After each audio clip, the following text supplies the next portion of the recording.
ভারতের স্বাধীনতা আন্দোলনের গৌরবময় ঐতিহ্য স্মরণ, জাতীয় ঐক্য ও সংগতির চেতনাকে সুদৃঢ় করা এবং তরুণ প্রজন্মের মধ্যে দেশের ইতিহাস ও স্বাধীনতা সংগ্রাম সম্পর্কে সচেতনতা গড়ে তোলার লক্ষ্যে 14ই আগস্ট 2026 বিদ্যাসাগর বিশ্ববিদ্যালয়ে একাধিক দেশাত্মবোধক ও ঐতিহাসিক কর্মসূচির আয়োজন করা হয়।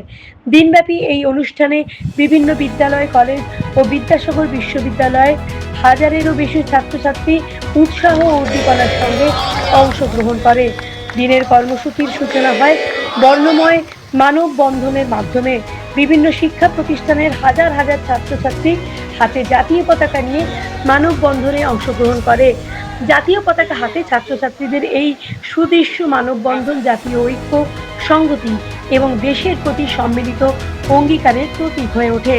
মানববন্ধন কর্মসূচিতে উপস্থিত ছিলেন বিদ্যাসাগর বিশ্ববিদ্যালয়ের মাননীয় উপাচার্য প্রফেসর দীপক কুমার কর, স্থানীয় বিধায়ক doctor Shankar Kumar Guchhai, registrar doctor J K. Nandi, dean faculty of science professor Paresh Chandra Jana, professor Debdulal Bandyopadhyay, NSS programme coordinator, senior অধ্যাপক প্রফেসর কেশবচন্দ্র মণ্ডল সহ বিশ্ববিদ্যালয়ের শিক্ষক, আধিকারিক ও কর্মচারীবৃন্দ।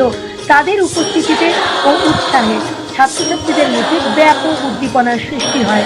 দিনের অন্যতম প্রধান আকর্ষণ ছিল বিশ্ববিদ্যালয় প্রাঙ্গণে ঋষি বঙ্কিমচন্দ্র চট্টোপাধ্যায়ের মূর্তি উন্মোচন। সহস্র কণ্ঠে বন্দে মাতরম কর্মসূচির সঙ্গে এই অনুষ্ঠান বিশেষ তাৎপর্য বহন করে। বঙ্কিমচন্দ্রের অমর সৃষ্টি বন্দে মাতরম ভারতের জাতীয় জাগরণ ও স্বাধীনতা আন্দোলনের এক শক্তিশালী প্রেরণার উৎস হয়ে উঠেছিল। বিশ্ববিদ্যালয় প্রাঙ্গণে তার মূর্তি স্থাপন ও উন্মোচন ছাত্রছাত্রী ও বিশ্ববিদ্যালয় সম্প্রদায়ের কাছে বাংলার সাহিত্যিক, সাংস্কৃতিক ও দেশাত্মবোধক ঐতিহ্যকে স্মরণ করার এক স্থায়ী অনুপ্রেরণার উৎস হয়ে থাকবে। দেখতে থাকুন বিপ্লবী সংবাদ দর্পণ ডিজিটাল মিডিয়া পেজ, সঙ্গে দীপান্বিতা।